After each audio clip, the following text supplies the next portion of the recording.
if you'll join me in a pledge of allegiance. I pledge allegiance to the flag of the United States of America and to the republic for which it stands, one nation, under God, indivisible, with liberty and justice for all. Okay, roll call. Neighbors. Here. Young. Here. Dilling. Here.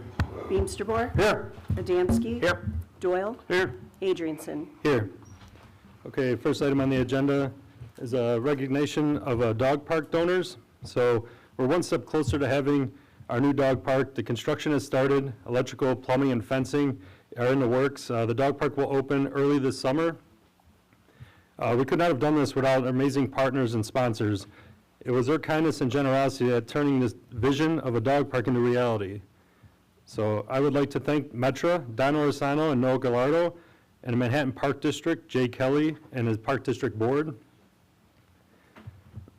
for partnering with the village. And I would like to thank our sponsors and supporters. Earthrise Energy is here, Talia Tavor and Rob Cabos.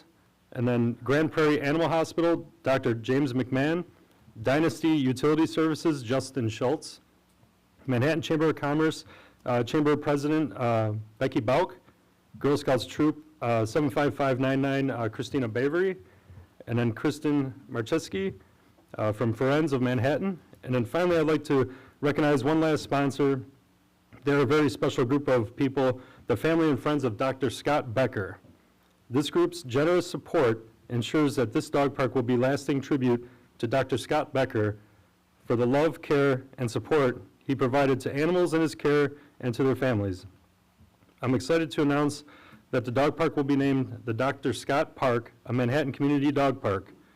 Kate, a Manhattan native and the wife of the late Dr. Scott Becker, is here tonight. So Kate, would you like to come up and say a few words?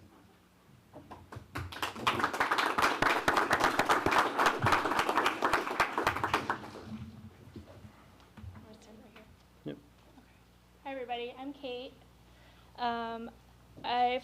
I'm here to represent the friends and family of Dr. Scott Becker, my late husband. So we got Scott's dad right here. We have my husband, Joe, and then we have friends. So we're really honored to be here. I'm born and raised in Manhattan, so I've been here 37 years. And I'm just really proud to be a part of this dog park. So I just wanted to say on behalf of the friends and family of Dr. Scott Becker, I'd like to thank Mayor Mike Adrianson, Justin Young, Jeff Wold, the Village of Manhattan board members, the Manhattan Park District, Metra, all of my fellow donors, and all those who have made the creation and naming of Dr. Scott Park possible. Dr. Scott was truly an incredible soul and the most caring, compassionate, dedicated veterinarian.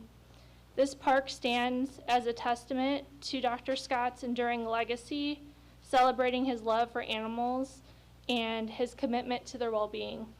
We're excited to welcome a long-awaited dog park to the residents of Manhattan, where Dr. Scott's spirit will continue to echo through the joyful barks and wagging tails of the cherished future home of Dr. Scott Park, a Manhattan community dog park. And part of the reason why we wanted to do this was money that was donated after Scott suddenly passed away in 2020. He said he did not want to be forgotten and just randomly said that. And he was 40 years old when he passed, and this is how we are gonna make him live on forever. So if you have that special someone, people that you've lost, we've all lost people in our lives, just remember them in this moment. Because sometimes life goes on and we forget to remember those people that were once physically here in our life, but they're always around. So thank you for letting me be a part of this. Thank you.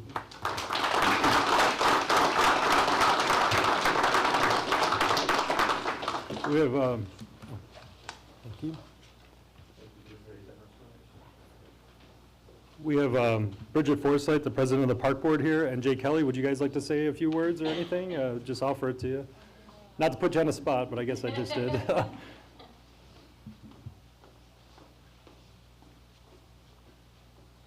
I wasn't planning on speaking when I walked up here, so just so everyone can keep that in mind. But Katie, just want to say thank you very much for the donation for the Dr. Scott Park. This is something that the community has wanted for a really long time, and I think it's a really cool way for both the village and the Park District to have worked together to bring something to the residents. And we're looking forward to putting that together, so thank you very much.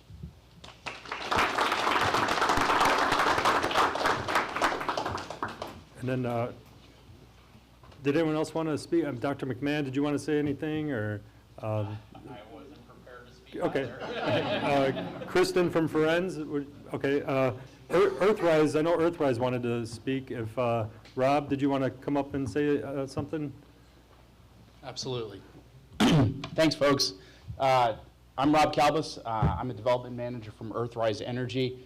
You probably know us from our natural gas peaking plant just down the road from here.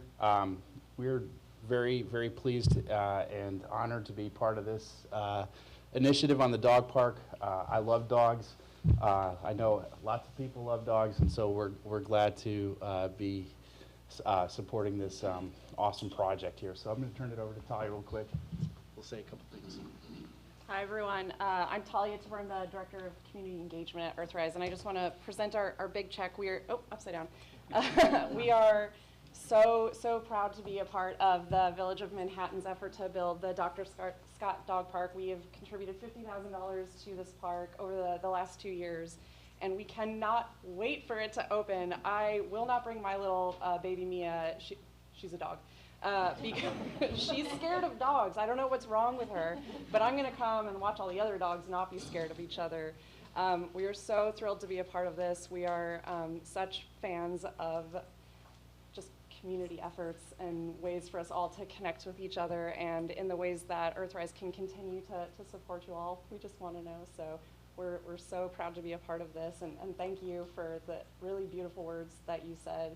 I was sitting there remembering my grandpa, who we also lost somewhat suddenly a few years back, and that was just really, I appreciated those words, so thank you, and thanks for letting us be a part of this. So here's our big check. I'll leave it somewhere, I don't know, maybe right here.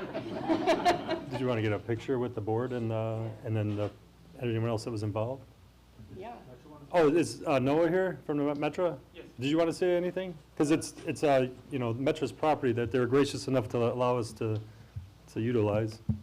Sure. I just want to, on behalf of Metro Director Don Orsino, who had a scheduling conflict and couldn't be here, and on behalf of Metro, we want to commend you, Mayor, and village staff and the Park District for your efforts in making this dog park reality. And Metro is glad to be able to facilitate what's needed for this to take place. Thank you. Thank you.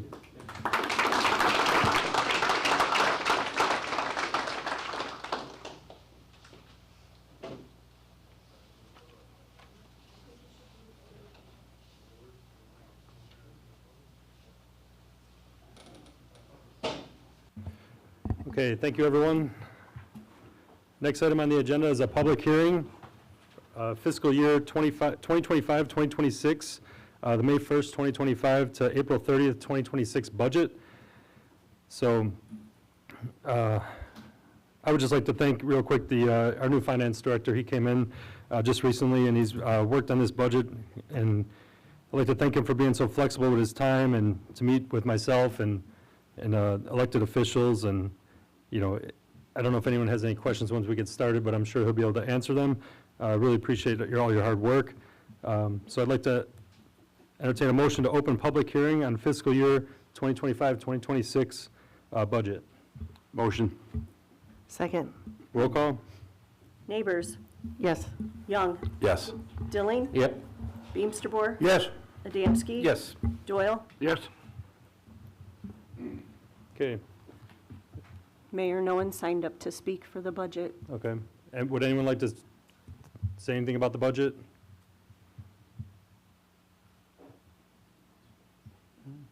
All right. Hearing nothing, then I'd like to entertain a motion to close public hearing on fiscal year 2026 Motion? for the budget. Second. Roll call? Young. Yes. Dilling. Yep.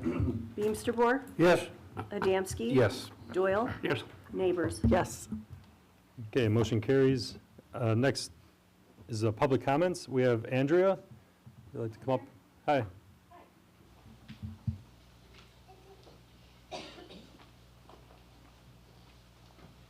Okay, is this mic working okay? Can everybody hear me? Thank you. Good evening, my name is Andrea Baumhart. I live at 16102 West Diane in Ranch Oaks. And I'm here to make a public comment on the St. Joseph Structural Building Renovation Project. I've lived in Manhattan for 19 years with my husband and children.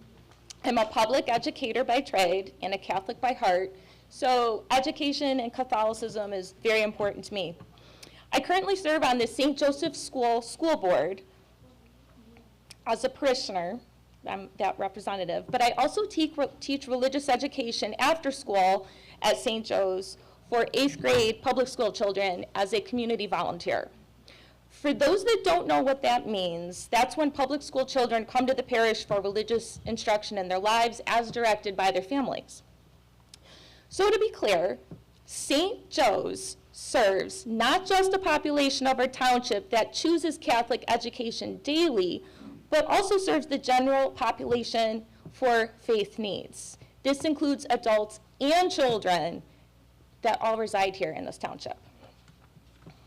The renovation of this building structure that will be discussed today will help to serve many types of residents in our township that utilize our parish. And in my perspective, as someone who has been following the past public discussions and publications about this project, I believe it appears that the Township Board is exhibiting bias against our parish while you encourage and support businesses of your personal choice. Especially when I read in the paper how you are helping to bring water to the north end of town to support business growth on that end.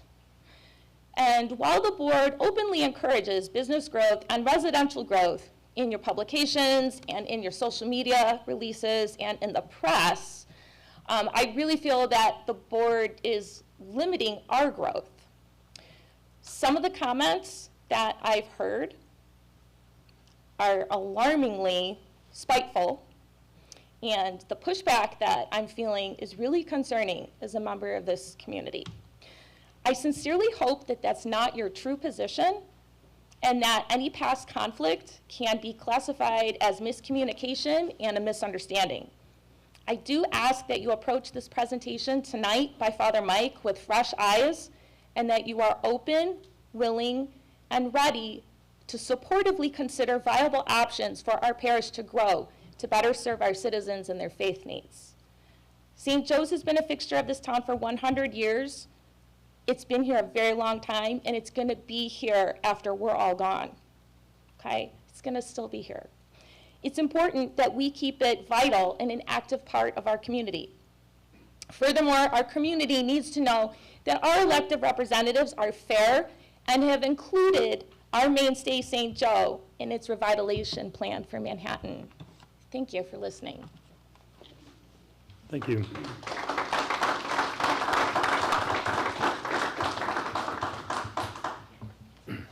All right.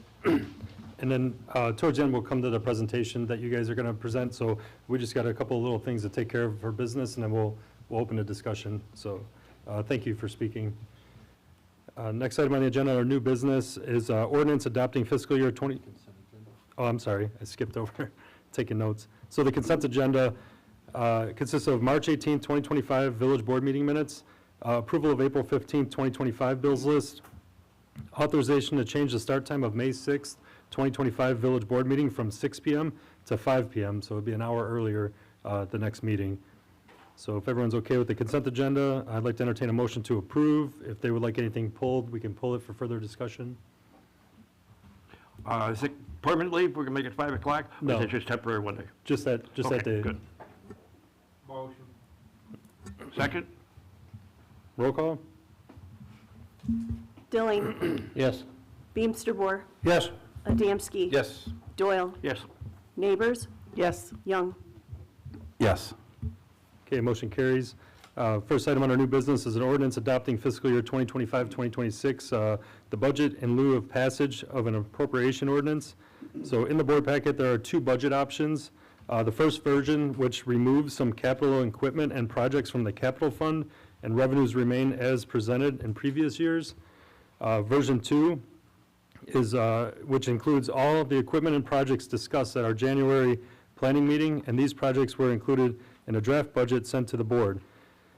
This version reallocates the electric and natural gas tax from the general fund to the capital fund, which would give the capital fund a dedicated funding source and reduce the need to make a fund transfer. So this is a way that both the capital fund and the general fund would still have a surplus of funds in it, and we wouldn't have to take from reserves to do any projects. So staff is recommending budget option 2. Do you guys have any questions on the budget? Justin is here. He's been very helpful with this. I just, a couple questions. Has all the, by you moving to budget number 2, are you gonna account for that in a better way than it has been accounted for instance, with a lot of our funds now that we don't know exactly what's there and where the money was going? For instance, we got tap-on fees and that go to sewer and water, but we've got building permit fees that include all kinds of fees, and they're lumped into one lump sum. I know I talked to you about separating them out and doing it the right way, in my opinion, and that they have to be separated out. Are you gonna do that with this transfer of the capital fund, or are you just dumping it into this big pool that you have here? The revenue account previously showed in the general fund. We are going to take that revenue account and now show it in the capital fund. So it's not even going to show a transfer. It is taking that revenue source and moving that revenue source, so it will show in its own line. Will that be easier on you to keep track? Absolutely. It's been rough trying to put this together, hasn't it? You can't keep track of some of these funds coming from a new software from the old software, and there's funds that I can't figure out if the money's supposed to be in Fund A or Fund B. I'm not saying the money's gone, but where is it in terms of which fund, and how do you pass a budget for each project if you don't know that you have the actual money for that project? So if you wanted to finance project A, and after you get through your analysis, which you are not done with, I understand that, at the end of the day, you're gonna have to do a budget amendment for the future board. I'm not gonna be here, but the future board will have to do a budget amendment to say, we can't do project A because the funds were actually put in project C through the old software, through the old system, and everything's gotta be worked back around. I just want everyone to be careful with all that and how they put that around, because we use terms of being lost, missing. It's not necessarily that money is missing or stolen, it's lost in terms of accounting. And I was confused on a lot of this stuff inside of here, what was supposed to be where. And I'm thankful you sat down with me for quite a long time and explained it to me, and I just hope we can move forward with it. And I personally, I'm gonna say it right now, I will not vote for this budget, because I will not dump something that I have reservations on a new board. They have to be the ones to make the decisions on that budget, in my opinion. So when I vote no, that's why. Just so you guys understand, I don't want to put that on them. It's not my budget anymore as a leaving trustee. It's Clint's and Bahina's budget, and I'm going to vote no, just so you know. Thank you. Yep. And that is probably going to be what's going to happen. We're probably going to have another committee of the whole meeting in the next few months to kind of go over all the projects and, you know, what else is capable, because like the January meeting, 2 board members weren't there. So let's reconvene and kind of go over it again and reassess it. Did you want to say anything else, Justin, about it, or? Not at this time, unless anybody has any other questions. All right. So I'd like to entertain a motion to approve an ordinance adopting fiscal year 2025, 2026. It's May 1st, 2025 till April 30th, 2026, the budget in lieu of passage of an appropriation ordinance. Motion. And this would be for version 2. Version is what 2? I'm voting for. 2. So version 2. So you motion and a second? Second. Roll call? Beamster, No. Adamski, Yes. Doyle, Yes. Neighbors, Yes. Young, Yes. Dilling, No. Okay, motion carries. Next item on the agenda is a resolution authorizing the execution of a one-year cash rent farmland lease. So this is the property that the village owns on Route 52 and Bruns Road. The farmland was previously designated for a potential public works facility. We will be renewing the lease to Ron Crawford Sr. for $200 per acre. This is something we do pretty much every year, so it's farmland out there, and he farms it. So I'd like to entertain a motion to approve a resolution authorizing the execution of a one-year cash rent farmland lease from Route 52 south of Bruns Road. Motion. Second. Any other concerns or questions about it? Roll call? Adamski, Yes. Doyle, Yes. Neighbors, Yes. Young, Yes. Dilling, Yes. Beamster, Yes. Okay, motion carries. Next item on the agenda is another farmland lease. It's a resolution authorizing the execution of a one-year cash rent farmland lease. This is the north side of Hoff Road, west of Gauger Road. The farmland was also previously designated for public works facility. We'll be renewing that lease with Ray Nugent again for $200 per acre. So I'd like to entertain a motion to approve a resolution authorizing the execution of a one-year cash rent farmland lease. Motion. Second. Any questions? Roll call? Doyle, Yes. Neighbors, Yes. Young, Yes. Dilling, Yep. Beamster, Yes. Adamski, Yes. Okay, motion carries. Next item on the agenda is a resolution approving the proposal of an equalization basin valve automation controls for the wastewater plant. This is necessary upgrade to our wastewater treatment plant that will automatically control the flow of the water as the water levels change. So the upgrade is $70,000 and is in the budget. The village contacted numerous vendors, but only Tri-R Systems submitted a proposal. So it's a very specialized type of work, but what this is trying to do is help with the efficiency of the water treatment facility, because we have a lot of rainwater that gets in there. So we manually have to go out there and change, shut the valve, open the valve, but this will be automated now, so our guys don't have to do it in the middle of the night of a rainstorm. So I'd like to entertain, anyone have any questions on that first? Entertain a motion to approve a resolution of the proposal of the equalization basin valve automation controls at the wastewater treatment plant with Tri-R Systems in the amount of $70,000. Motion. Roll call? Neighbors, Yes. Young, Yes. Dilling, Yes. Beamster, Yes. Adamski, Yes. Doyle, Yes. Okay, motion carries. Next item on the agenda is a resolution awarding the bid for South Park Street roadway reconstruction from North Street to First Street. This is a budgeted item. PT Farrell was the lowest bidder at $721,726. This project is being funded by the Rebuild Illinois Public Infrastructure Grant. So it's a grant that we received, and I think some residents in here are going to be affected by this project, but it's good to get it going. So anyone have any questions on it? Motion. All right, motion. Second. Roll call? Young, Yes. Dilling, Yes. Beamster, Yes. Adamski, Yes. Doyle, Yes. Neighbors, Yes. Okay, motion carries. Okay. Next item is St. Joseph Catholic School, the sprinkler discussion. Thank you for coming.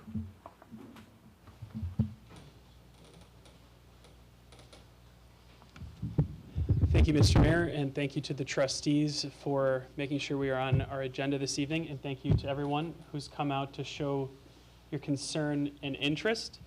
As for tonight's presentation, I have 3 goals for you, and then I'm going to hand it over to the contractor that our parish has been working with throughout this project. The company is CML. That stands for Chris Lavoie. Chris is our contractor, architect, engineer, and has close connection to our parish community. So the first purpose coming here is I see for you, the trustees, an opportunity to help to rectify some of what in my estimation, has become a very ugly situation. And depending on where you look or to whom you listen in town, it's problematic. So with this whole process of promoting, first of all, or presenting the recommendation of an amendment of our local ordinance, our code requirements, which currently would require a facility that we intend to renovate to be free from the requirement of sprinklers.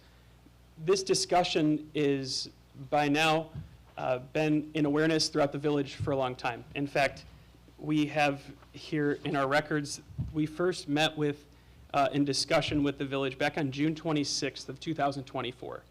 So some might be inclined to think that this is a topic that has come out of nowhere or is only recently surfacing. And that impression, I think, is very much something that is reasonably deduced from the village board meeting of December 17th. So 4 concerns I have right away is back in November, myself, our deacon, Patrick Forsyth, and Mr. Lavoie, again, our contractor, we came to meet with village staff and the mayor. And at that meeting, we were discussing the issue that we were finding. A building of our size, which is currently not near a good access point in order to bring sufficient water volume, supply, and pressure in order to feed sprinklers. So St. Joseph Parish, St. Joseph School, we are not trying to present a case where we're asking to be freed from sprinklers per se. We are trying to present to you, the trustees, and to you, the village staff, that there are situations with this ordinance that went into effect back in 2008. It presents a heavy burden on a property that was built long before it could have been anticipated for the need to supply sprinklers. So our church, our school, our entire campus, all of the water that is coming in from the main in the village, it's coming through a pipe that's 1.25 inches in diameter. And while it's not my role to come here and speak to you about the technical aspects of the project, that's why we hired a company to be here with you, it's to point out that sprinklers, in order to function properly, they need a certain amount of water volume, they need a certain amount of pressure in order to deliver what the standard amount of water to be dispersed, to be sprinkled in a property in the event of a fire. It's a lot of water, and it requires a good amount of pressure, and the bottom line is it requires much more than what 1.25 inch water line, that is what we're using on our entire property, can provide. Our issue is, in order to access water for this proposed renovation, to make it into a space that can be used for, I believe it's A3, if I'm not mistaken, Chris, A3 occupancy, we have to have sprinklers per the 2008 code of the village. Now, we would have to then excavate. The sprinkler estimated cost, I'll let Chris get into the details of that. On the very lowest end, with the most optimistic of attitudes, indeed working with people of goodwill and pro bono, we're talking at minimum $15,000. On the high end, it's north of $30,000. So the sprinklers, again, there's that cost. We understand that. The problem is, in order to put sufficient water, we would need, depending on who you ask, 2-inch line, 4-inch line, 6-inch line, because that seems to be actually be the cheapest option right now, just based on the market. In order to bring all of that water in, we're going to have to excavate. There have been questions. Can we use other means in order to bore out to the water main to bring sufficient water? And the answer to that is, well, part of it, but it's not a very simple route in order to access the water main. We have to go underneath a parking lot on the side of the school. We have to cross septic, we have to cross electric. Again, if you have trustees and anyone else here, questions regarding the specs, that will be to Mr. Lavoie, but this is what our question is. And the reason why I think this is an opportunity to rectify, because at the first meeting that I had with Mr. Lavoie, Deacon Forsyth here at the village, one of the people who was here presenting information on behalf of the village, they fell asleep at that meeting, and I know this because they were seated directly across from me. At that same meeting, another person who was there facing me right away was a sticker on it. And on the sticker, it said, "Sprinklers save your," insert word here. So I could clearly tell this is the attitude, and this is how people in the local community, when they're coming in to meet with people in this village, this is the attitude that our parish, St. Joseph, and our school, this is what we came up against. Then we have the meeting of December 17th that everyone here in town and all of you can access. Do you know when I was given information that on the agenda that evening, this project was going to be discussed? I got that after Mass in my parish sacristy, and that information didn't come to me. The pastor who signed and dated the official request for you as the trustees to consider this, that came to my deacon, whose signature was not on that petition. So at that meeting of December 17th, I learned in horror on December 18th all of the contents that were discussed and the misinformation that has been circling around this community, which is accessible, of course, on the YouTube video. It's accessible if you look at the meeting minutes, and I must tell you, it was shameful. And I do not understand what could possibly be going on between the village staff and you, the trustees, and why this information is not accessible and why it's not passing back and forth. Because my concerns continue. A trustee reached out, not directly to me, but through one of the people here at this meeting, in anticipation, getting ready for this evening, saying, all right, we have some concerns. So for example, as far as we understand, St. Joseph Parish hasn't presented a quote for just what the water would be, what it would be to excavate to bring water into the building. And that was on Friday that I received this request from a trustee here. I submitted those quotes, I can show you the email timestamps and everything, on March 15th, trustees, March 15th. A month ago, this information was sent in to the village. So the fact that there are trustees here who, unfortunately for your situation, you don't seem to be appraised of the details of this project, again, this is just stirring up more gossip and discussion and speculation, which is unhelpful to our entire community. Because some of these discussions and some of these points, they elicit contempt and disrespect for good people of our parish who are trying to go about a good mission. Our mission as a parish in this community is the salvation of souls. Our mission as a school, which is perfectly a part of our parish, it is not distinct. You might think of it as a department of our parish. The purpose of that is to form children in the truth, to form children for eternal life. There is no intention here to put anyone at risk and to shirk safety. It is to deal with the fact that sometimes our safety requirements are not tailored in a way that they can understand a reasonable change to certain situations. And thank you for allowing us this opportunity to continue. Another reason of concern for an area of rectification is exactly 1 week ago today, I was asked to consider agreeing to moving this presentation back 1 more month. We have been working on this since June.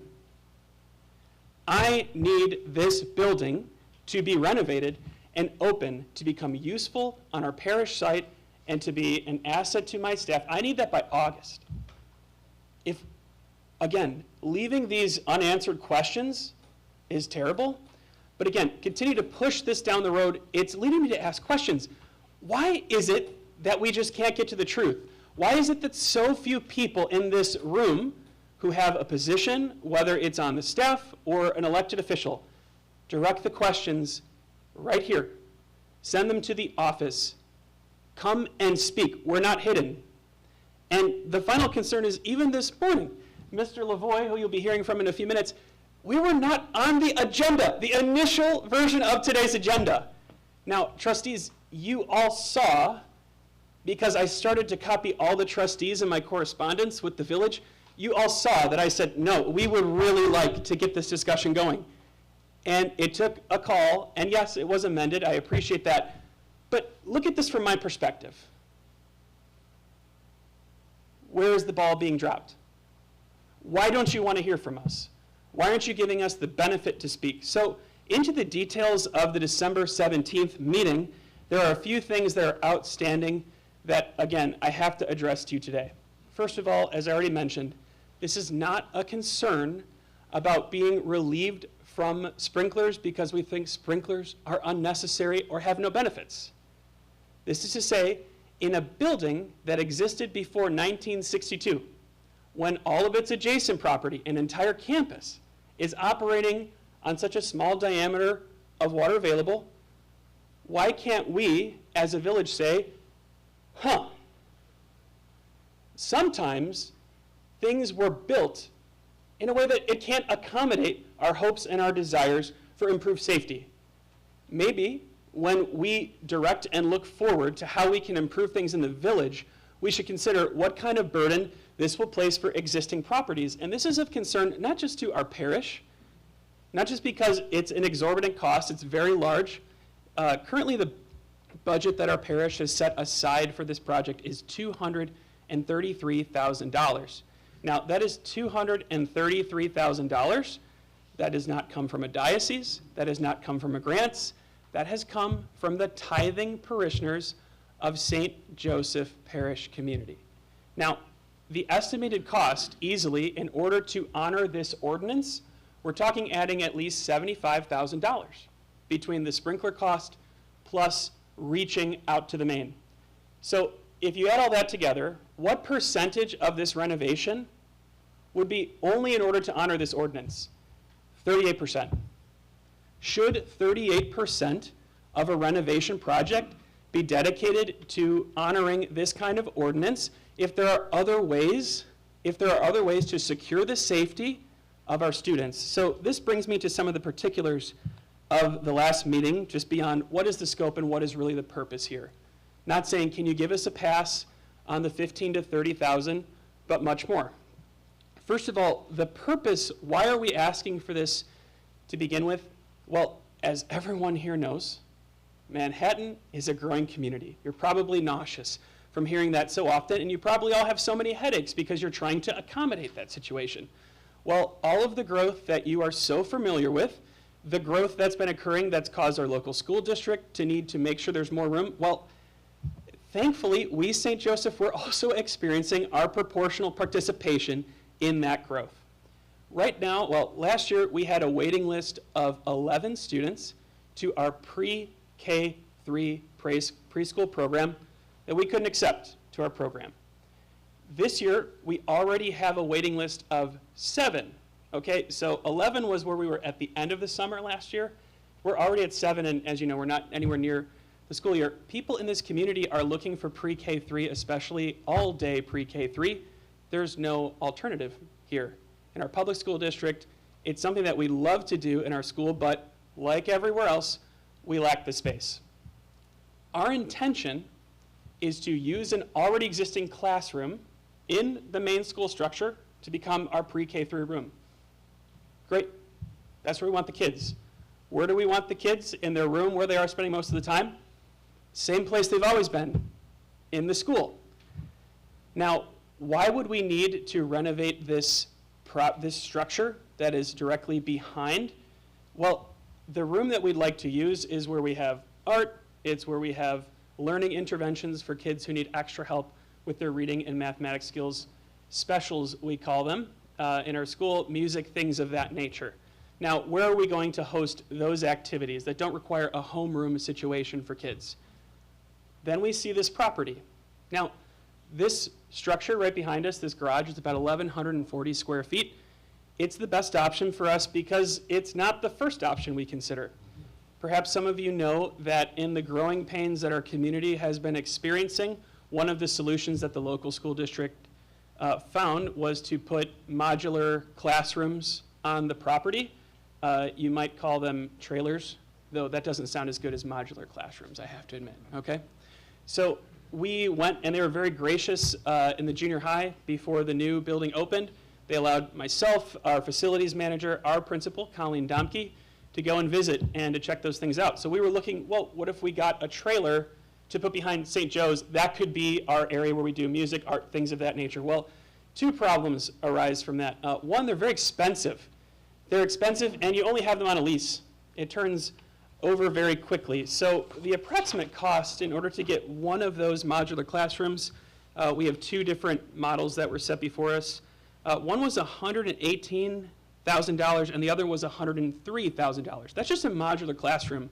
And you have that on a lease for 2 years. Well, obviously that's a lot of money, and it's forcing you to fundraise, and you're already putting a lot of money aside and you don't have anything permanent. Well, then we got initial cost. What would it be to add a building on the property, a ground up construction? Well, that would be basically $750,000. Again, if you're looking to save per square footage, similar size, that again is a lot of money ground up. So this is the option we have. We have an existing structure already that can be renovated, and our initial cost was somewhere around $200,000. It's been kicked up. We've added bathrooms to it, $233,000. You all know how expensive it is to add in facilities for the education of our students here in the local school district. I'm sure you've all heard the numbers tossed around. Your local parish is saying, we have an existing garage building. It would be nice if we could develop it. It has an amount of space and it has a potential that's far more than just being a place where we can store chairs. We could turn it into a hall for the use of all of our parishioners and other activities from religious education to formation, Bible studies, and it could stand as a solution to our problem. Where do we have our students during the day for limited access? The cost of that, again, $233,000.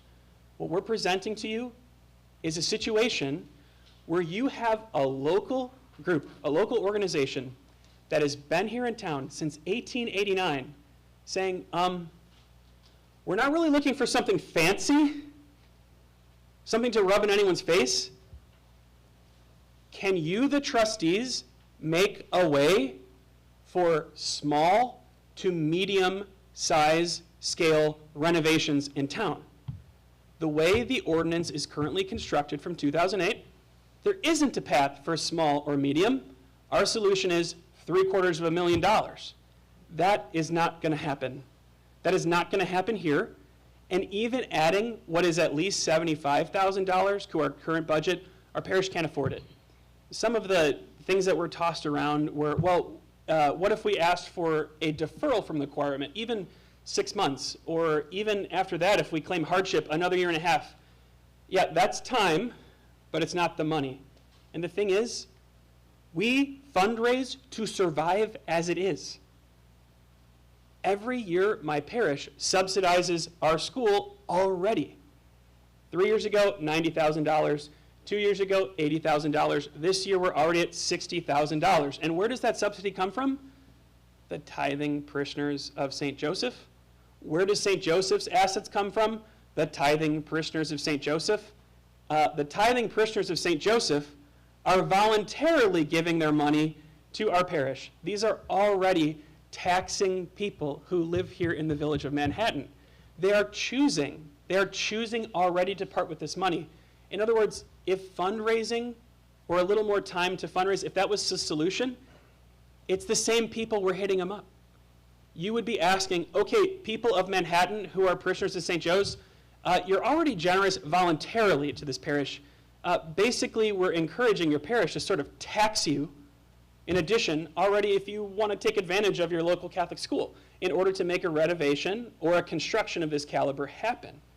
That's why this is an issue worth paying attention to all of the people of the village.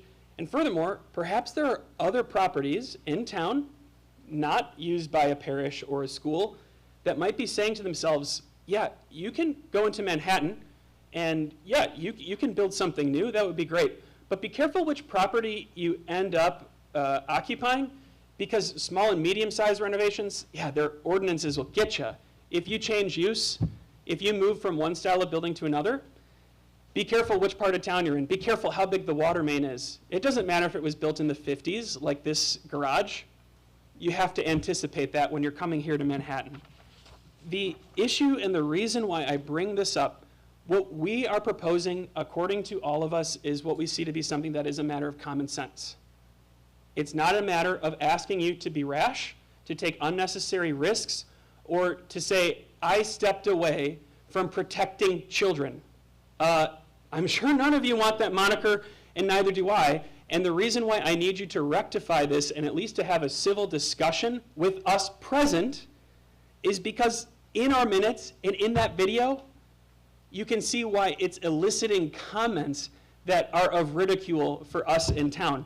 So, Chief Boyle, I sat with you in a meeting back in November, and we first reached out to Chief Boyle, letting him know back on January 11th in 2024, what would you think about this situation? The chief explained to us the importance of sprinklers, and my team, the company that we contracted with, they said, well, the problem is this is going to be really expensive just because of the water. And what Chief had expressed to my group here was the fire service wouldn't want to do anything to prevent the project going forward. So imagine my surprise when I looked in the minutes for the meeting of December 17th, and I quote, we're talking in this case 50 children. We're opening ourselves up to eroding away at the base of life safety that you have chosen for this growing community, end quote, Boyle said, pleading with the village board to maintain their code. I can understand if you think you're being asked to put children at risk to maintain this code.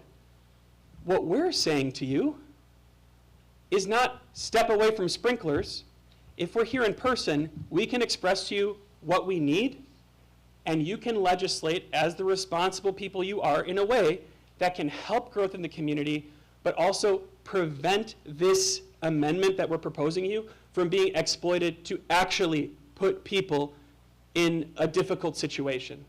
The reason why I point this out as being so harmful is because when that meeting was shared on Manhappenings, you know what those quotes were in the comments, and I know none of you can regulate that, were typical Catholic Church, not taking care of kids again. We have 183 students in that school every day. Don't you dare anyone, and I'm going to look at the camera here, not you, don't anyone question anything of that line. I do not accept that. That is completely disrespectful. And the operations of what happens in this room and how it reflects on my parish, that's unacceptable. I don't care what you think of me. Do not put my parish, my school staff, my parishioners, do not put them under that cloud of suspicion. When we let those 183 kids into school every day, they're in a huge building without sprinklers.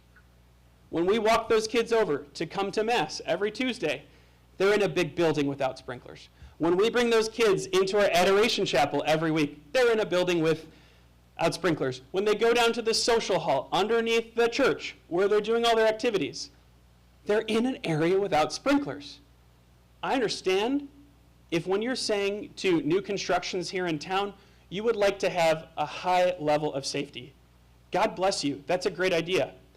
It's easy to do that, though, and to make buildings that can host sprinklers when you're digging foundation and you're opening the ground at the beginning and you put in pipes that are big enough. If you're on a campus like ours that has never had such things, do you see why we can't grow with this town in proportion to this town? This is why I'm here before you 9 months after the ball has been rolling in this village. So next I'm going to invite up Mr. Lavoie. He's been contracted with our parish. He's here to address some concerns about the structure as it stands, what is our intended use from it, and he also has some suggestions in ways that you might consider changing the current ordinance. We are here in person because we're not trying to bully you or impose you into specific language. We're here to tell you, this is what we need. This is what it currently says. Can we, educated, wise, and creative people, find a place that respects safety, doesn't put Manhattan in a way that we're putting anyone at risk moving forward, but respects the fact that we're in a town that's been here for a while, and our buildings show that. Thank you for your attention. Thank you.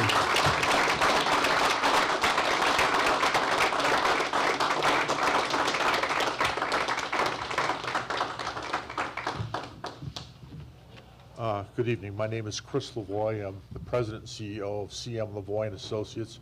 We're a consulting, engineering, architecture, surveying, and construction management firm in Downers Grove. We've been in business for over 30 years, and we do quite a bit of work, quite a few projects for the Diocese of Joliet.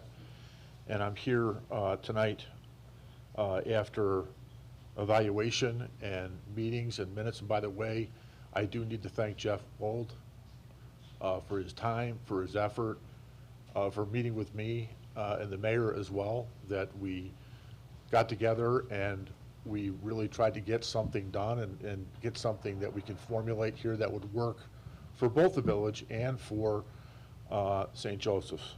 So with that, I need to explain a couple of little details that are really important for you to understand. That way, I think we have an avenue of pursuit that we can move forward to a solution.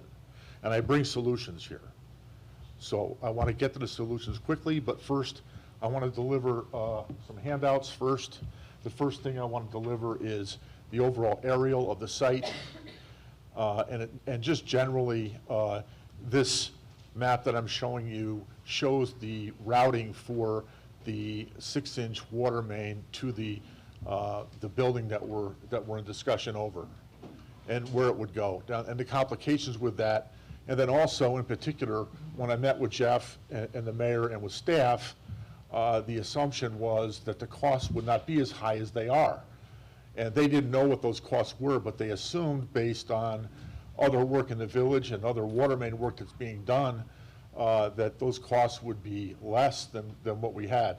But when you look at the map indicates that routing, and there's crossings that are required. We have to cross the parking lot to get there. We have to cross the primary electrical service to the school to get there. And there's complications with actually doing that on a directional bore basis.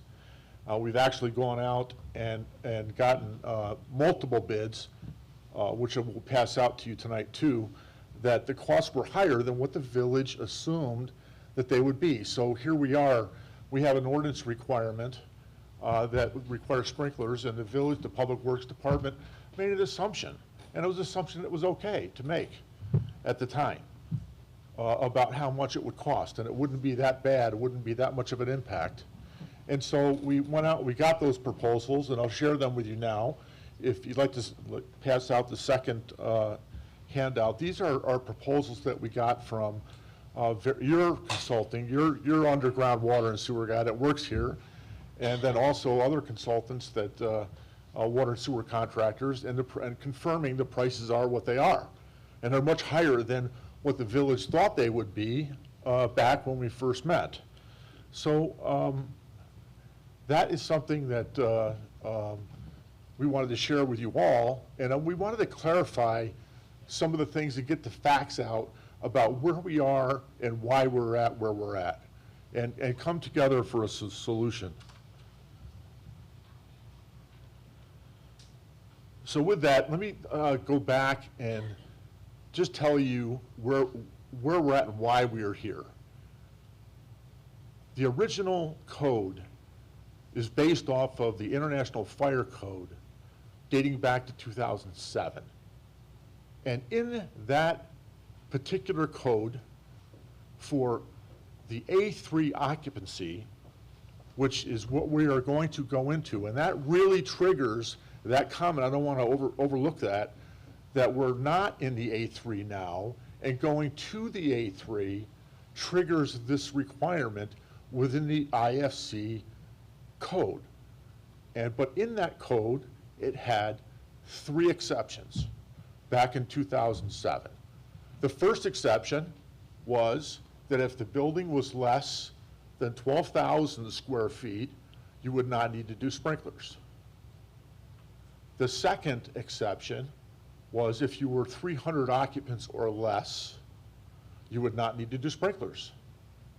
The third exception would be if you had points of egress at grade on the same level.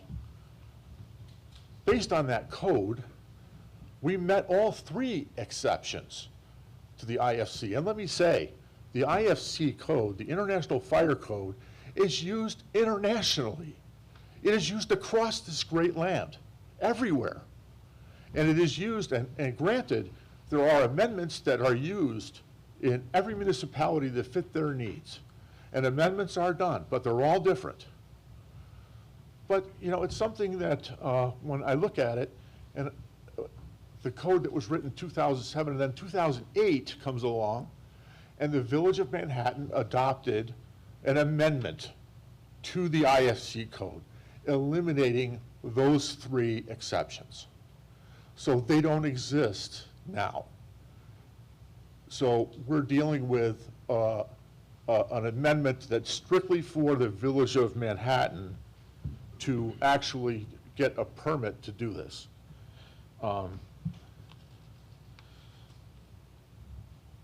The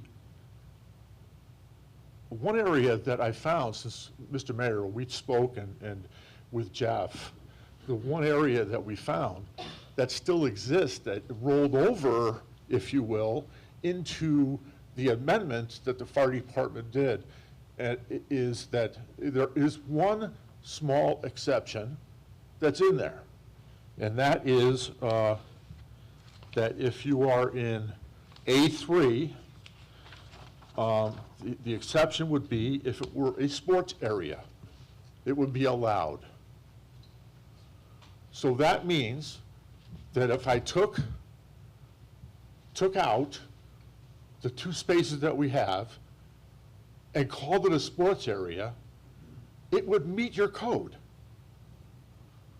It's that simple. I can move operationally. I can move gym into that building, and I would not need to do sprinklers. That's how simple it is. So I could come to you tomorrow, change my drawings, and put on there that it's going to be sports only, and it would be acceptable. We think about that. I can put in there a pickleball court and have all the kids in there playing in it. There's no limit as far as occupants, up to the maximum that space would allow, and it would be okay. It would meet the code if I did that. Amazing. So when I look at that and I reflect on what the fire department in their, and I'm a fire department family, so I know that when you look at adopting, the more security, the more safety, the more things that I have, the better. But the way I'm looking at this is that the building can and will have strobes. It can and will have smoke alarms. And sprinklers go off at 175 degrees. That building will be empty. There will be no one. It will be evacuated within minutes with 2 points of egress. The sprinklers don't save lives. The exits do, the strobes do, and the smoke detectors do. Anybody in that building would be out of there. And you know what? I hate to say it, but I got to point out, how many people do you think are in this room right now? How many people do you think there are here? A few hundred? Look up at the ceiling. Do you see any sprinklers? You don't, because they're not here. They're not in the village hall. They're not in other buildings that were just done in town. Why? Because that code didn't fit that requirement. Because the change in occupancy from storage to our use in A3 triggers it. But you know what? I'm willing to call it a sports court and be done. I don't want to, but I will. Connie and I talked today. We can move gym stuff out there, and I don't need sprinklers. Is that the right thing to do? No, it's not. So what I've done is I have put together 3 options for text amendments. Is that the text amendments? It says text amendments on them. And basically, I'm thinking of it generically, and I'm thinking of it from the perspective of the village, that I don't want to set precedents. I don't want whatever we do here for St. Joseph's in Manhattan to have someone come through the door tomorrow and get a waiver on sprinklers. I don't want that to happen. I think it should be, rather than a blanket ordinance, it should be something that you look on a project-by-project basis. And if I added square footage requirement, as in one of those text amendments have, if I added, you have to have sprinklers in an occupancy of A3, 1,500 square feet or more, that would be good for us. There's no other building that would satisfy in the Village of Manhattan. So I'm not asking for a waiver from you, because then someone else can ask you for a waiver. I'm asking you to consider a text amendment amending the code as the IFC already has in it up to 12,000 square feet, to go down to 1,500 square feet. And then in addition to that, we are having strobes, we are having pull stations, we are doing the smoke detectors. And, you know, here we are, like Father said, you bring your kids, your family to Mass. You're in the basement of the church. There's no sprinklers. Do you feel at risk? I don't know. I feel damn good about the fire department. The response time is great. We're great staff. They have great equipment.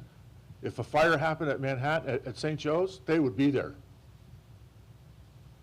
But the idea of this is putting our kids at risk is wrong. They will be out of that space when that fire alarm goes off within 2 minutes. So I ask you to consider one of these, if not all. I put some options. They deviate a little bit from each other, but based on square footage and based on adding the additional smoke detectors and strobes that aren't really required per code, that if we did that,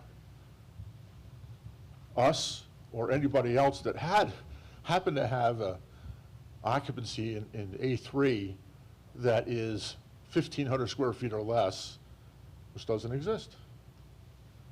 You build a new building, it wouldn't apply. That gets us to work together. That gets us there. And I apologize for the misinformation. If we were able to come and able to disseminate this factual information, I think you would think differently. And I applaud the fire department for wanting to be safe. And I applaud the fire department for adopting their amendments. Because reality speaks, I know what it's like to have the black flag over the fire truck in front of my house. I know what it's about. But this is something different.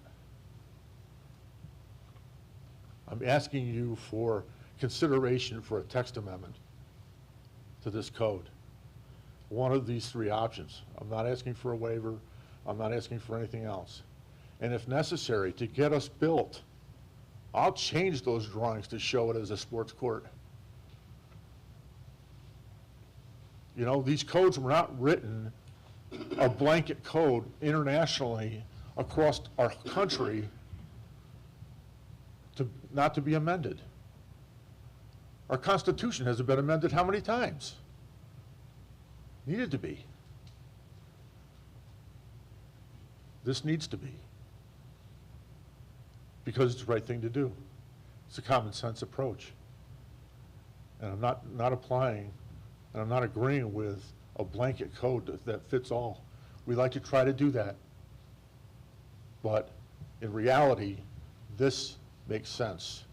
This respects the code, it respects the village, the fire department, it respects everybody involved, and gets a solution that we can be proud of. And I'll take any of your questions.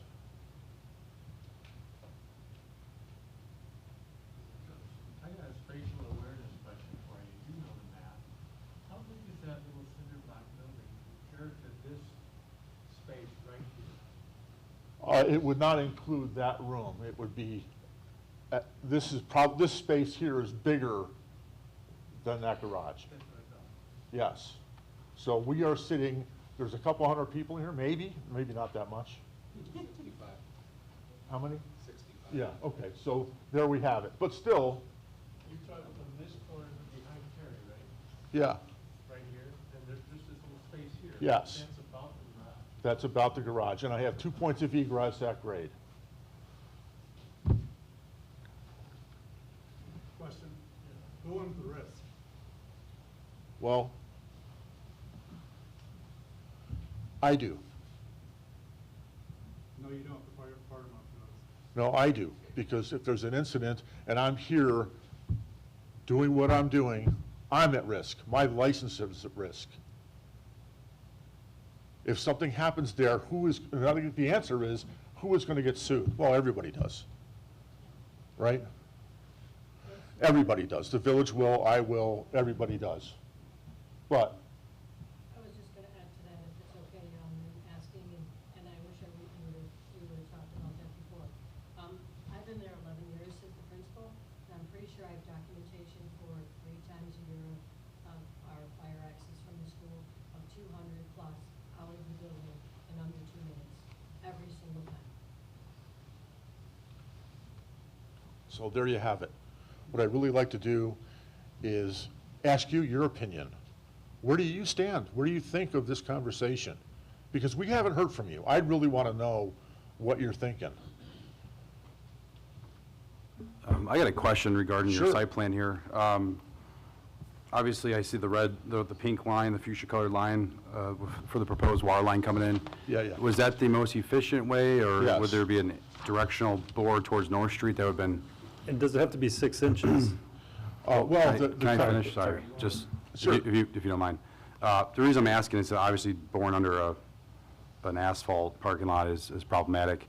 If you were to do an angle directional, necessarily bore or dig to North Street, would that not save money? That's what part of our proposal too. Those proposals included those options. And the other thing is that the reason why I gave you this is because the orange line is the sewer line, which we need to stay 10-foot horizontal separation from, and that puts us into the asphalt.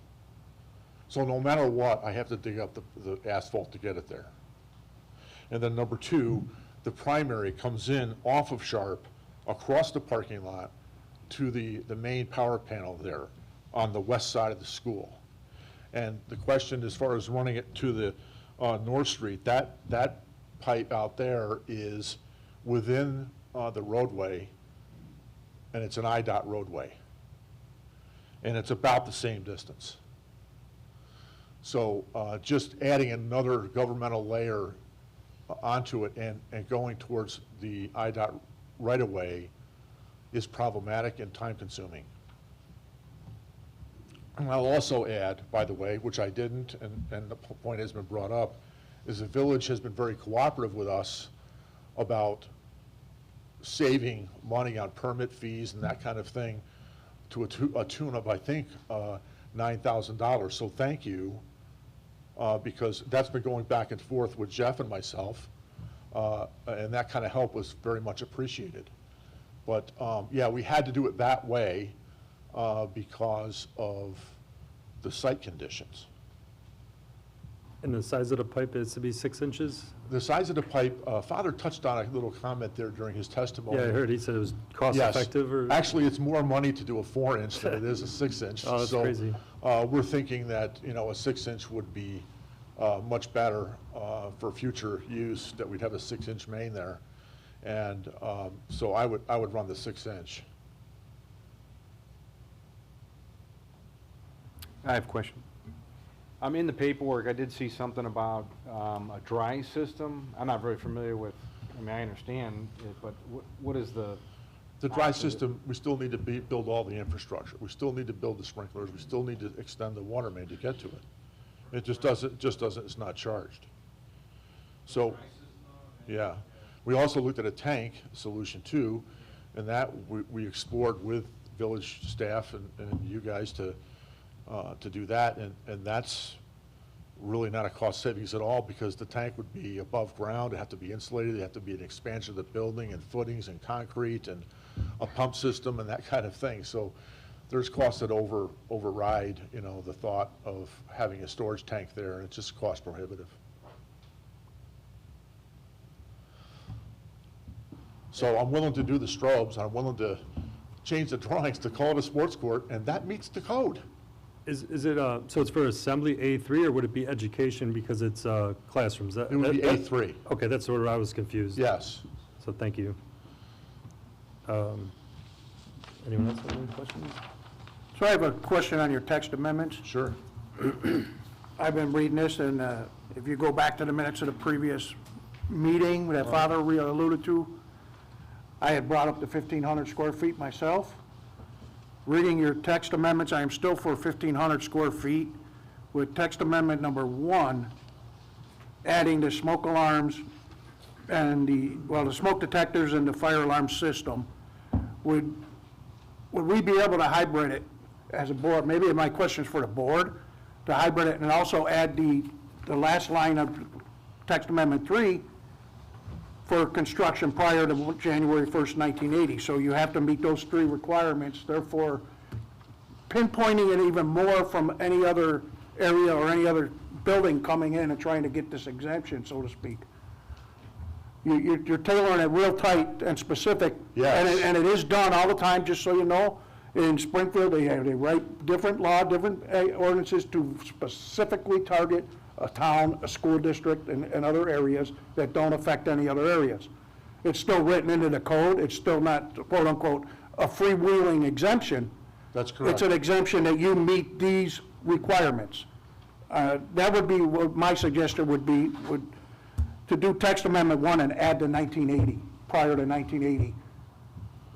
Therefore, That would be acceptable. Mayor, your scenario at the last meeting we discussed is where someone could just come build some, doesn't come into play because this is built prior to 1980. I think the biggest concern at the first initial thought, and I thank you guys for coming and educating the board and myself of what your perspective is. I mean, that's important.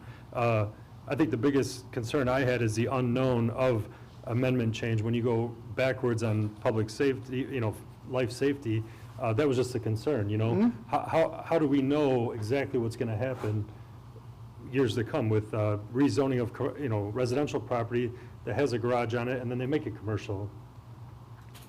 These are just questions I have. And, like you said, it's pretty specific, the text amendment. It does tailor to St. Joe's. And that was just a question I had, so. Well, I think that in what you just said about in the future with garages and things like that, if it changes over, I think it would have to go by, each issue has to be looked at for a variance, if you can do it that way, what the intentional purposes are for it. And Mr. Mayor, I can answer that from a technical perspective. If we had a house and we had a garage, that's not in this category. That's a residential district, and the occupancy is different. Even if you rezone it to commercial, like if it's if you took something and rezoned it, it's possible that you can have this occupancy, but probably not in a freestanding garage that is this kind of square footage. I mean, it's just don't throw. I mean, I guess the saying goes, never say never, but it's really unlikely. And that means that you wouldn't necessarily have to grant it either, because those conditions are going to be different than these conditions. Yeah, and I do know that when we first did discuss this, trying to work together, we did look at like religious exemption. We had the attorney look at several different things to try to accommodate. Yes. But it sounds like the accommodation would be text amendment for the code. Yeah. So what I'm suggesting, and then we can still have this discussion, but I think that what we'll do is everyone has information that you guys are providing, which is great. And then we'll bring it up for a vote. The text amendment will just bring it to the vote in May. Okay, the only problem with that is I need the building open by August. I know, the only thing is we have to take action on a text amendment, right? I mean, we have to draft it and then, which is not lengthy to draft, I would imagine. I But get it. We still have to take action on it. Well, what I'd like to do is maybe hear from you all. I mean, would you be supportive of a text amendment within this framework generally? And that's why So we we take a suggested. straw vote tonight. And I know that was the whole suggestion to come to the next meeting, because we have 2 new board members. So a straw poll now, I'd have to do probably another straw poll, I guess, on the 6th, or just bring the amendment on the 6th for vote. You know what I mean? That's the timing. It wasn't anything to try to push you all back or any intention of that at all. It was just the timing right now. You know, May 6th, 2 new board members are coming in. I just don't know how that affects, a straw- Understood. you know, that's where I was coming from, so I don't want you to think I was trying Well, to please dodge you guys. consider- Mr. Mayor, I'd be Yes. willing to bet on the trustees coming in, because they've had access to this information this meeting, and if they're opposed to it, they're opposed to it. Yeah. But that's okay But- with us, I think. Yeah, Like, and I'd that's rather why, use this time. yeah, and that's why, well, yeah, we could, you know, where do you think, Tom? Well, me, I think we should go for it now. I mean, you got new members, and then we gotta go through this whole thing all over and over and over again. I mean, we all know what's going on. I'd say we should vote on it. I don't think we can vote on it You today. can't vote on it. I mean, to change the ruling. It'd be a violation of the Open Meetings Act if you voted on it. So having said that, and I agree with you, you are the attorney, I'm not gonna be here, you're not gonna be here. Are the 2 elected officials coming in comfortable making a statement so the church at least knows where we're at and where they can go forward? I mean, you're here right now, you've listened to everything. I will stand up, you can take my seat, and you're gonna take it next week anyway. And please give your opinion, your honest opinion. You've been educated. And do we want the fire department to make any more statements on their position on this? Because, you know, we did collaborate with them, BNF Construction, everyone, to try to come up with, you know, a sensible solution that would accommodate everyone, and that's where the deferment came from. You know, it was kind of, on our end, the fire department was okay with the deferment, you know, but maybe, I mean, does anyone want to hear from the fire department, or has everyone got the information that they need? Sure. I don't know if you guys. I want to hear the fire department. If you want to say anything, just so that everyone has the facts, and then we can While just. everybody's here. But keep in mind, they're a nonprofit too. Hi. Good evening. My name is Steve Malone. I'm the chief of the Manhattan Fire District. So I only have really a couple things to say. First and foremost, I want to clarify something that was said earlier. The fire district is a separate taxing body, and we do not set codes and ordinances for the village. So that needs to get, you know, out there so everyone understands there's a difference between a village fire department and a fire district. We are a completely separate taxing body. We do not set codes and ordinances for the village of Manhattan, first and foremost. Second of all, going forward, our concern obviously is life safety. Going forward with the growth that everyone's been talking about in this community that's coming, it is my opinion that the fire district and the village and everyone else, all the taxing bodies, have to look at basically preparing for the future, okay? Our concern is that if we make changes from basically occupancy, or for every time someone makes an ask, we're setting ourselves up for failure. If a company comes in or a business comes in or an individual purchases a couple different you know, units in somewhere and they decide to make a bar, then, you know, then they're exempt and so forth. So all I can tell you is that's our only concern. However, we are 100% open to working with, obviously, the church, the village, like we already talked about. We will 100% work with you guys to come up with a solution on how we can do this, because obviously the fire district supports, you know, everyone in this community. So that's really all I have to say at this point. Any questions for me? Okay. Thank you. Well, I mean, Thank I you, guess Chief. it doesn't matter, you guys, right? Or do you want to, I mean, I know where you stand. I don't know if they, I mean, are they allowed to come up? Or, I don't- Yeah, we don't want to put you on a spot either, No, but I I don't mean. want to put them on the spot, yeah. but they should. Well, while we're discussing this, I'm just going to put my thoughts out here. Thank you, appreciate it. Thank you for all of the information. There's a lot of new information that I need to consider and validate with our economic development manager, our legal team as well. So I'm not going to give an opinion one way or the other, but I will say it's very intriguing. I do appreciate it because it does add some more information, some details that I wasn't aware of. So thank you. But I would suggest is maybe trying to get the new elected officials in here in the next couple of weeks so we could possibly vote on this at the first board meeting in May. Yeah. I know 'cause it's not ideal for you guys for timing, but it's better than the 16th. It's a compromise. And we're also open to sit down Or a with special all of meeting. you, with the new trustees, with staff, roll up our sleeves. This is a framework. That framework might change a little bit. We might combine things a little bit. And clearly, in light of the chief's comments, this text amendment would not open up Pandora's box to anybody else, because you would have to vote on those requests individually as they come forward. And yes, you're going to get them from not only zoning, but from this code and the building code. You're going to get them. It's going to happen. But my premise here is that the code is not written to satisfy every condition. It's not a Bible. It's a guide. And we custom fit that guide to our needs and what we see and how it applies to your village. And other villages are different. They have different types of occupancies. They have different types of buildings. And, you know, some are old communities, some are new communities. So it's all different. But the code was not written as a Bible. It was written as a guide. All of them are. We like to try to architect the zoning codes and building codes to meet every little thing. You just can't do it.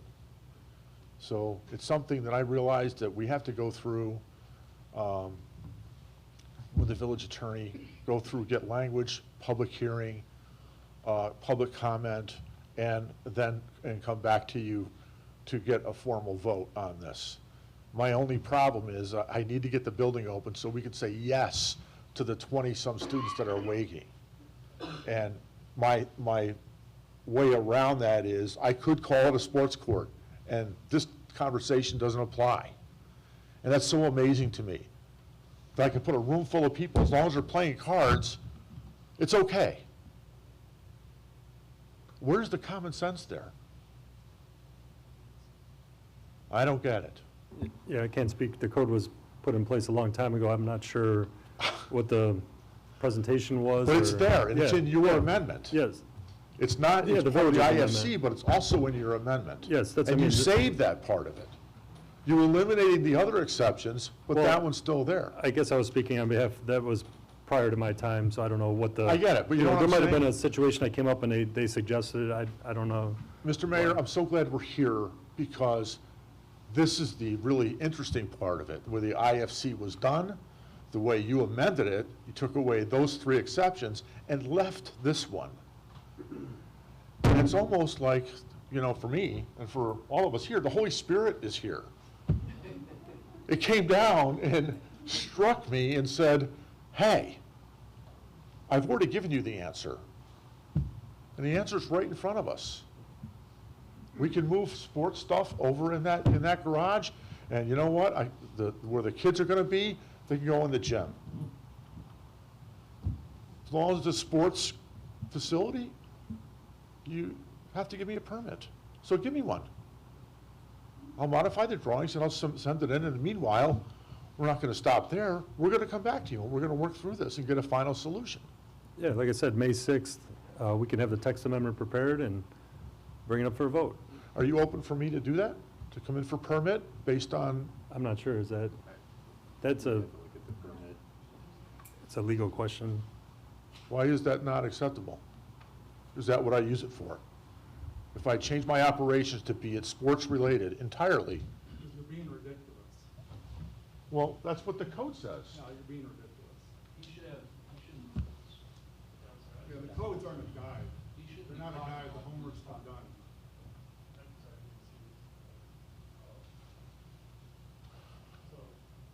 Sorry.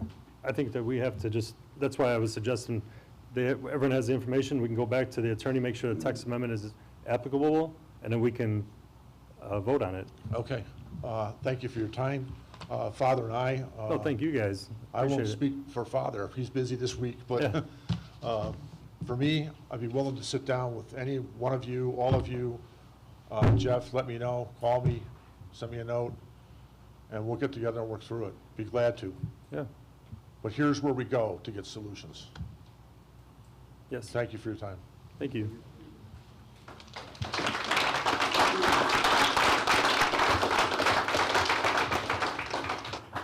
Father, did you want to say anything else, or did anyone else want to speak since we have it? Thank you very much for your attention. I really sincerely appreciate it. Yeah. Thank you. Okay. I just have authorization, I'm going to ask authorization to reappoint Kelly Gibbons to the Planning and Zoning Commission for a 4-year term expiring on May 1st, 2029. So I'd like to entertain a motion to approve the authorization to reappoint Kelly Gibbons to the Planning and Zoning Commission for a 4-year term expiring May 1st, 2029. Motion. Was that a motion and a motion? I'm sorry? Was that one of them? Who wants I'll a second? second. All right. Roll call? Dilling. Yes. Beams DeBoer. Yes. Adamski. Yes. Doyle. Yes. Neighbors. Yes. Young. Yes. Okay, motion carries. That's all I have for the regular meeting. We are going in executive session, and I don't anticipate action after that, right? Yeah, I'm going to get that, but I mean, we're going to be going, I'm just letting the public know that we're going in executive session. There'll be no action afterwards. Tom Doyle, anything from you? So much things, but I appreciate, Father, you're coming. Engineer, all that. Everybody on the board, we really consider this up, take it very seriously, all that. It's my opinion of it, but everybody have a nice Easter. All that. That's it for me. Thank you. Ron? No, nothing for me. Dave? Yeah. As a matter of fact, I do. It's been a long run, guys. 26 years. It's emotional. First and foremost, I want to thank my wife. Putting up with everything. 26 years of being on this board, 24 as a board member, 22 before that working in Springfield and Washington on behalf of the village board. It's been an honor and a privilege to serve the people of Manhattan. Mayor, congratulations on a resounding win. I take it very well. You beat me really good. And no, seriously, congratulations. It was a hard-fought fight. Like I said, after 24 years, I got a lot of people to thank, and I would miss a whole bunch if I did. I want to point out just a few. Terry Doyle, worked with Terry for all those years, for 20 out of 24 years as police and emergency services. Worked with the previous 3 finance departments before that. And I want to thank them. I want to thank the clerk, Shelley. I want to thank Public Works, Robinson Engineering. Mr. Taylor, we go back a long way. It's, how do I put this? I accept the loss. I accept losing. But it's very emotional, very hard to be walking away. And the next meeting, in my opinion, is not the point for me to get up and talk. It's for you guys to celebrate your newly election. And I congratulate you two on your election, and Justin, welcome back. It's a lot of people to thank. Mike Naughton, Mayor Naughton, in the audience, Mayor Doyle, Mayor Borgo. I can't even name all the trustees, but one of the previous one is here, Pat Forsythe, served with me in the Borgo regime. We had some battles, but we got through it all, and we did what we thought was best for this village, along with this fire ordinance that we just discussed. At that time in 2008, with the information that we had and with what was going on and with the building and what was proposed, it was the right thing to do. That doesn't mean you can't change it. People can change, ordinances change, ideas change. Some ideas change from meeting to meeting. And I would implore the board to just have open minds on everything they do going forward. that the past can teach you a lot. You don't run away from it. You don't hide from it. I'm very, very proud of my past. From bringing Metro Station, Round Barn, the only stoplight in town, and I could name millions of dollars worth of grants, but you guys would be here for hours after all these years. And to have that diminished during the election was really heartbreaking, that people were saying I did nothing. So I have to speak up for myself and say I am proud of what I did. And I'm proud of this administration for what we've done together. I didn't do it alone. I did it through 24 years of different administrations. And that message has to get out from everybody, and we have to heal. We have to heal this town. This division is crazy. I'm willing to put everything aside and heal for the town. But I want to thank everyone, especially the voters who put their faith in me for 6 elections. Think about that. That's an amazing run. I mean, Mr. Naughton had 32 years, but 6 elections is a long time in a day and age where it's throw the bums out after 2 terms. I must have done something right. I feel like I did. I feel like we all did as a board. And I will never forget, even, like I said, the past board, even this board, everything we've done for this village. It was a very nice honor and privilege to see the dog park going in. I thank you guys for doing the dog park. I never thought when I went to Washington, D.C. and spent 6 months trying to get Metro to Manhattan that we would be putting a dog park on that property. And a real quick story with that property, the day before we were going to close, the village was going to own it, and Metro changed the rules, and then Metro had to have the property and own it. We were delayed by 2 months with getting the Metro station done because they had to redesign the station. But it's little things like that that go unnoticed, and I have spent 26 years of not patting myself on the back. I probably lost a lot of votes over the years because people don't know what I've done behind the scenes. Now is the only time I could do that, is to say, hey, this is what I did. I'm not campaigning. The election's over. I'm just saying I'm proud of what I did. And thank all of you. Thank you. Thanks, Dave. Yeah.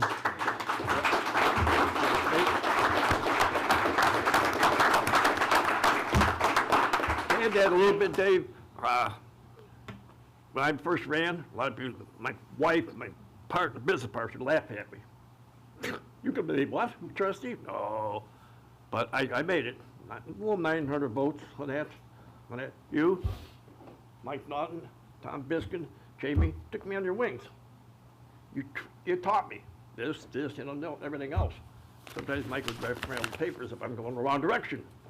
Right, Mike?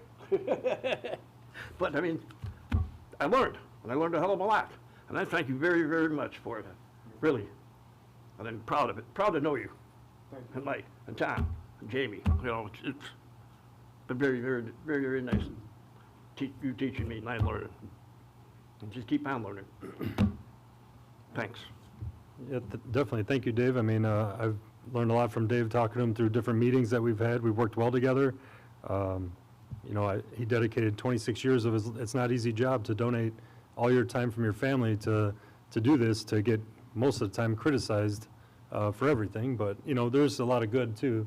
It's just, you know, appreciate you doing all your hard work for all these years and all the stuff you did help with Manhattan. So thank you. It's not unnoticed, in my opinion. But, Bob? Ron, thanks for your service for these years. Sorry to see you leave. Dave, now what am I going to do? Thank you very much for all the years of service and everything that you've done for the village. And congratulations to those who have been elected. It's going to be sitting on this board. I really appreciate it, and I'll be working with you. Thank you. Thank you. Justin? Yeah, well, quite a few things because it's kind of a big day. Dave, thank you for your years of service. I grew up here, so as long as I can really remember, you were on the board, or Jamie, or Mike, or there's been a lot of people, but I mean, it's not a job that a lot of people want to do. So thanks for stepping up. It's not easy. I'll miss our debates. We also had a lot of agreements in the years, well, 4 years, but I'll miss it. And, I got some advice when I first got on the board to kind of sit back and wait a little bit, a few months and learn. And I learned a lot from you and Mike Naughton, and, I can appreciate that. And like I said, I wish you well. Ron, gonna miss you too, bud. You were nice. We ran against each other. We both got on, and we've developed a friendship over the years. And I'm gonna miss you. Miss your input, especially your passion for the trails, the dog parks, the anti-truck movement. A lot of points of things that are hot topics in this village. So I'm gonna miss it, but I'm sure we'll still all stay connected. So I appreciate you and your wife for letting you come here and debate with us every Tuesday or every other Tuesday, and I wish you well. The dog park, awesome. Congratulations to everyone who was involved. It really was like a group effort between multiple taxing authorities, donors. The philanthropy around it was great. It just shows that there's a lot of caring people in this town that want to give back, and I think that's a good sign. I think we've built something that people want to put their name on and reinvest in our community, so I think it's really important to highlight that because it's awesome, and we want to keep it going. Hopefully we can get more philanthropy in the town and provide great services to the community. And also the church, thank you for coming in today. I think most of them have left, but like I said, a lot of the new details that I didn't know, so I really appreciate that. Thank you to the fire department as well for being here to answer questions. I think that's it, and I appreciate it. Happy Easter, everyone. And, congratulations to the newly elected Jenny Clint and Becky Bauk. Shelley, thank you for your service. We'll still be seeing you around Village Hall, but I'm sure you're excited to be going home on Tuesday nights instead of being here with us. So, but seriously, thank you for everyone who's been on the board. It's been fun, and we'll do it again with the new board, and it'll be fun too. So, thanks. Thanks. Lucinda? I too want to thank my fellow friends and Trustee Beamserborg when I was a newbie and I had all these questions, and he was so very generous to give up so much time to answer them, and I know I could get a little long-winded, but you put up with me, and I appreciate that so much. Thank you. And Ron, such a friendly demeanor and very easy to talk to and ask questions to as well, and thank you for all your help too. And Shelley, thank you. You're welcome. Congratulations to our new elected officials. I really liked today when I saw on Facebook that the police department shared the Caring Hands program that hopefully everybody will keep sharing on Facebook. Such a valuable program, and a lot of people have said some positive things, so many positive things about it. I didn't even know about this program until today when I started talking about it with people, so thank you for doing that. Happy Easter, everybody. Thank you. Thank you. Shelley? Dave and Ron, I just want to say thank you for your service. It has been a great pleasure working with both of you over the last 4 years. But Dave, I've known you a little bit longer, being your neighbor and working here at Village Hall for 11 years now. So I just want to say thank you, and I appreciate you. I want to thank the village board and the village staff for entrusting me as the village clerk and keeping accurate records for you, cleaning things up, and preparing the board packets and stuff for you.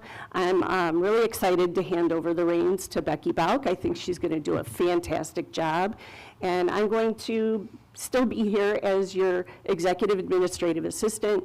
Need any help, let me know, and I look forward to working with Becky. So thank you. Thank you. Jeff? Yeah, thanks to Dave and Ron. It was great working with you on the board, and I'm sure now that you'll be off the board here in another couple of weeks, you'll still be in town. We'll probably still work together. Me and Ron had a nice phone call earlier. Me and Dave had a nice visit at the end of last week. So I know I'll see you around. Shelley, I'll see you every day because our offices are connected. But seriously, I do have one announcement I do want to make too. We mentioned next May 6th, the meeting is at 5 p.m., not 6 p.m. So if you're coming for the church, 5 p.m. Hopefully that'll be first on the agenda so you can come in and get out. And the May 20th board meeting is being moved from May 20th on a Tuesday to Thursday, May 22nd, and that'll be at 6 p.m. here in this room. And congratulations to the newly elected officials, too. Thank you. Thank you. Mark? I just wanted to echo everybody else's comments. It's been great to work with you, Dave, and Ron over the years. Really appreciate it. And you also have my monthly report if you have any other questions. Any questions? No? All right, thank you. Jim or Carrie?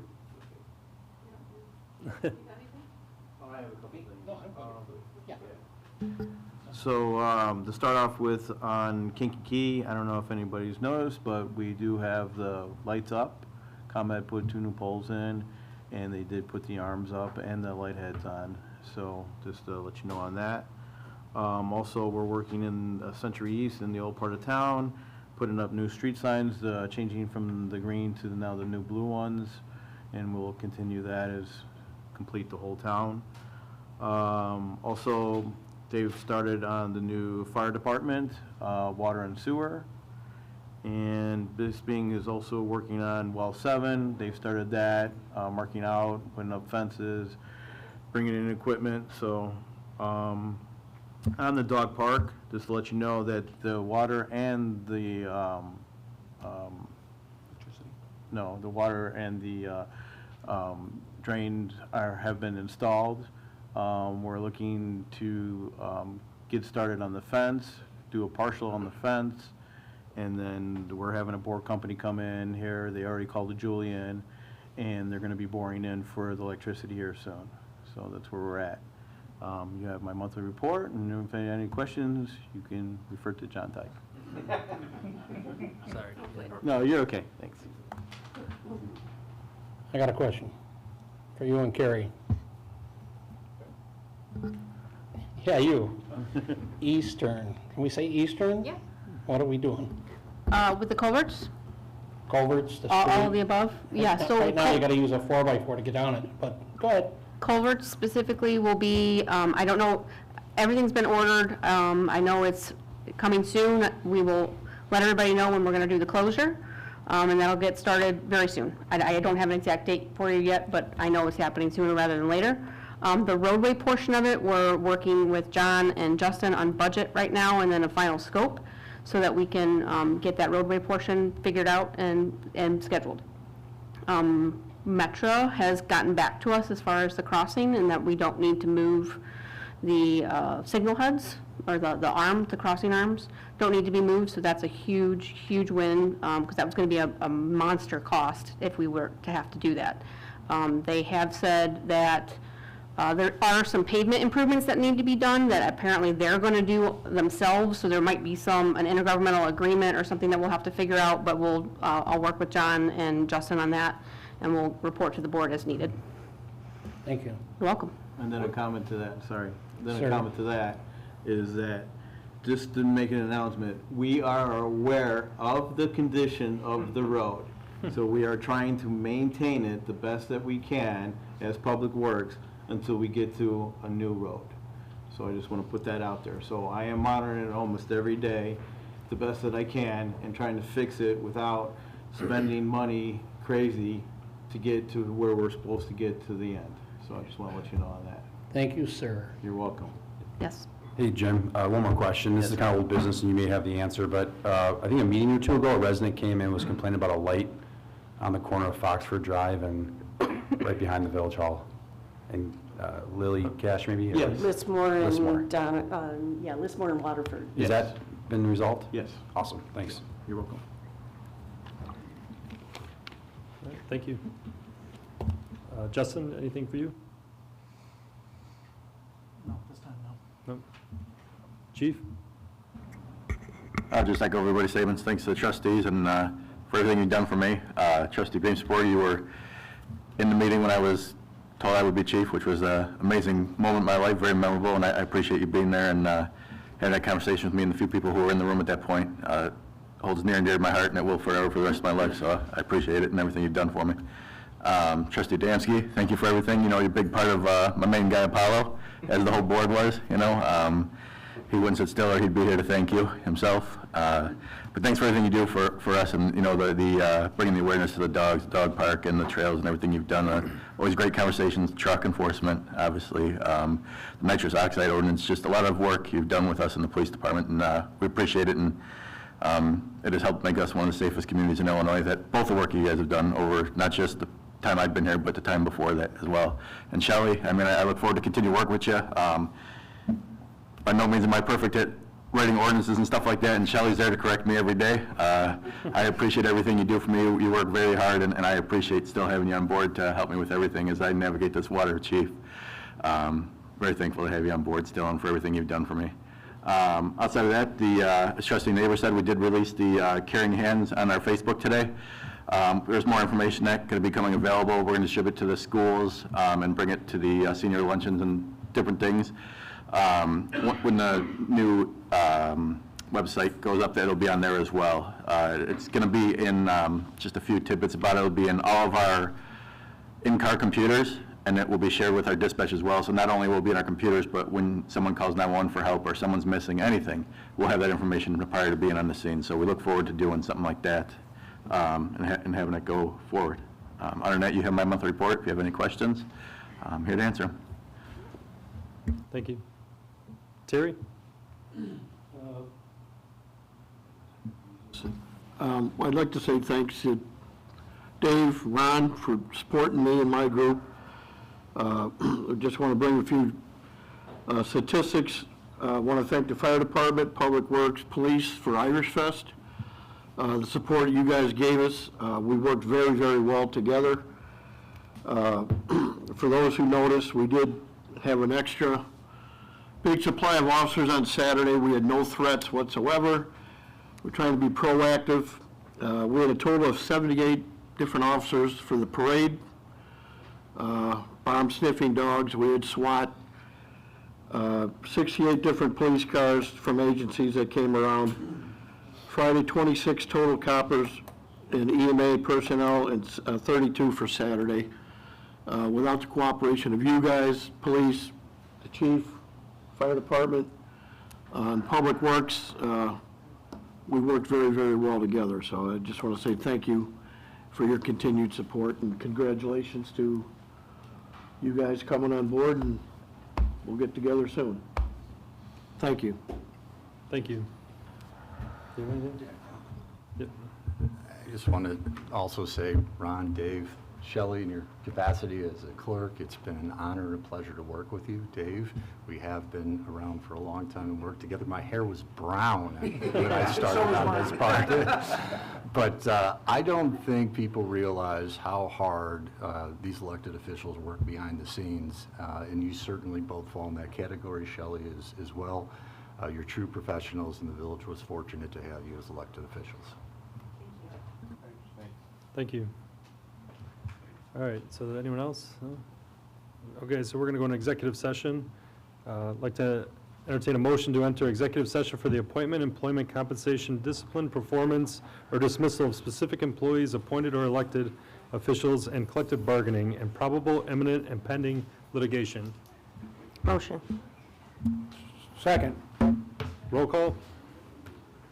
Beamster-Bohr. Yes. Adamski. Yes. Doyle. Yes. Neighbors. Yes. Young. Yes. Dilling. Motion carries. You'd left. Okay, so I'd like to entertain a motion to reopen regular session. Motion. Second. Roll call? Third. Neighbors. Here. Young.